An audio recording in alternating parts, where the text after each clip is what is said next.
Police को मिली बड़ी कामयाबी, मेरठ का कपसार कांड सुलझा, बेटी बरामद।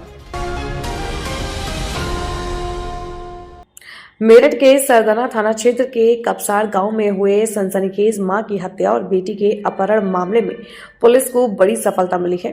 48 घंटे के भीतर पुलिस ने अगवा की गई बेटी रूवी को सकुशल बरामद कर लिया है। मुख्य आरोपी पारस सोम को उत्तराखंड के हरिद्वार से गिरफ्तार किया गया। प्यार, सनक और कत्ल की इस अनोखी कहानी का अंत आखिरकार पुलिस की मुस्तैदी से खत्म हो गया। बताया जा रहा है कि बीते 8 जनवरी 2026 को सुबह करीब 8 बजे मृतका सुनीता अपनी 21 साल की बेटी रूवी के साथ खेत पर गन्ना छीलने जा रही थी। रास्ते में गांव के ही दबंग पारस सोम ने अपने साथियों के साथ रूवी को पकड़कर ले जाने का प्रयास किया। विरोध करने पर मां के सिर पर धारदार हथियार से वार कर उसे मौत के घाट उतार दिया और बेटी को उठा ले गए। लेकिन अब पुलिस ने कपसार कांड के मुख्य आरोपी पारस सोम और रूवी को हरिद्वार से सकुशल बरामद करते हुए गिरफ्तार कर लिया है।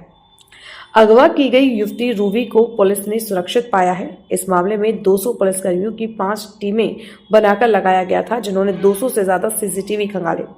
लेकिन एक मोबाइल कॉल के जरिए पुलिस ने लोकेशन ट्रेस कर आरोपी को दबोच लिया।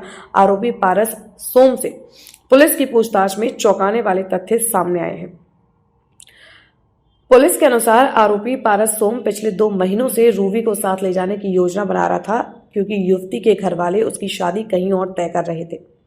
गुरुवार सुबह जब मां बेटी खेत की ओर जा रही थी, तब पारस ने उन्हें रोका। जब मां सुनीता ने बेटी को बचाने की कोशिश की और शोर मचाया, तो पारस ने आपा खो दिया और उसके सिर पर ताबड़तोड़ कई वार कर दिए। हत्या के बाद आरोपी युवती को लेकर पहले खतौली और फिर दिल्ली भागा, जहां से वे हरिद्वार पहुंचा। पुलिस ने सर्विलांस और मुखबिर की मदद से उसे रुड़की हरिद्वार मार्ग के पास से धर दबोचा है। एसएसपी मेरठ ने बताया कि हमने मुख्य अभियुक्त पारस को गिरफ्तार करते हुए युवती को सकुशल बरामद कर लिया है। यह एक चुनौतीपूर्ण केस था, क्योंकि आरोपी लगातार अपनी लोकेशन बदल रहा था।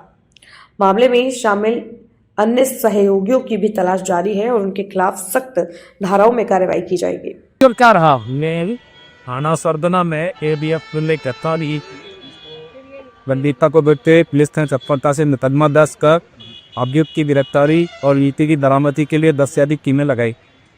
इसमें पुलिस ने शीघ्र से शीघ्र कार्रवाई करते हुए अपील को गिरफ्तार किया है और अपहर्ता को बरामद किया है। साथ ही में यह भी सुनिश्चित किया है कि गांव में इधर का हो या बाहर का कोई माहौल खराब ना करें। पीड़ित परिवार को सुरक्षा उपलब्ध करवाई गई, सहायता उपलब्ध करवाई गई। मैं स्वयं और जिलाधिकारी महोदय स्वयं जाकर पीड़ित परिवार से मिले, विनती दीदी अंदर पूरे प्रशासन और पुलिस ने इस पूरे प्रकरण में गंभीरता बरतते हुए अति संवेदनशीलता के साथ इतनी तत्परता से कार्रवाई हो सकती है उतनी तत्परता से की है और अभियुक्त गिरफ्तार हुआ है और अपहर्ता बरामद हुई है, जिसमें आगे जो भी हित कार्रवाई है वे की जा रही है। और किसी ही व्यक्ति को दीदी आयो तेरे को अगर कोई करता है या कोई प्रयास करेगा कि किसी ऐसे गड़बड़ी हुई तो उसमें कार्रवाई की दिख रही है। सर ये दोनों अभी कहाँ से बरामद करे और अभी तक पूछताछ में क्या सामने आया है?